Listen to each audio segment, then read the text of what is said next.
Hello. So I finally pieced together my lore for Elves, Dryads, Beastfolk, and Changelings for my Shadowdark campaign setting, Epics of Empires. Some of this lore is from the early 90s, but the genealogical ties were made more recently. I always felt Elves and Dryads were cousins, and never saw satyrs as fae, and separate from Centaurs and minotaurs, etc. You can find my Shadowdark PDF linked in the description below. It is titled Azlazarai, the First People of Erratra, and is packed with lore, locations, stat blocks, and charts for you to mine. Obviously, my ancestral lore is different from vanilla D&D. I do like Dragonlance, my favourite campaign setting by the way, had its own lore, different from Greyhawk and Forgotten Realms. Regardless if you use my genealogy or not, all I can say is that being creative and going against what is in the books can be fun and rewarding. So without further ado...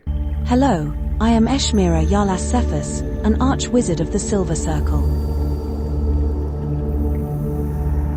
The world of Erratra. Long before the wars of Akalorn, long before the rise of empires or the threat of steel and sorcery, there was the one forest, the Great Garden, and from its roots awoke the first people, the Azlazarai, shaped by the god Kaidan, Lord of Beasts, and his wife Gariel, Queen of Trees.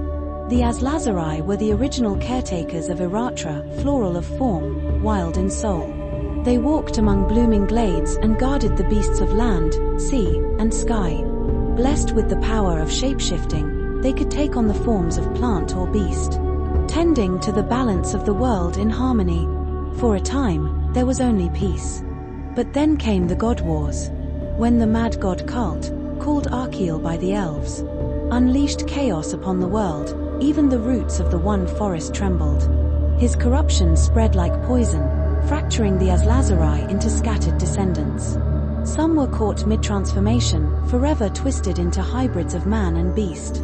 These became the Dryads, satyrs, centaurs, minotaurs, merfolk, harpies, lamia, lizardfolk. Beastfolk born of ancient blood, still carrying the godmark of change.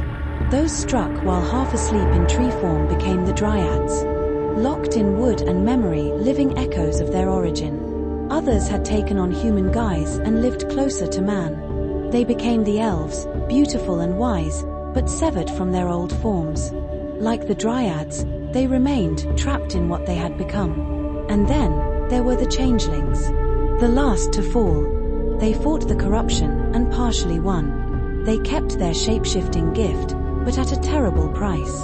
Their forms grew pallid, frail, and strange. Their eyes, black and pupilless, reflect both loss and defiance. Now scattered, the descendants of the Azlazarai walk different paths, some at peace, some in conflict. But deep in their blood lies a memory of unity. And each year, they gather once more for the meeting of wood and stone. A sacred tradition that whispers of what once had been, and what may yet be. Archeel cursed us, but we must be a blessing unto the world.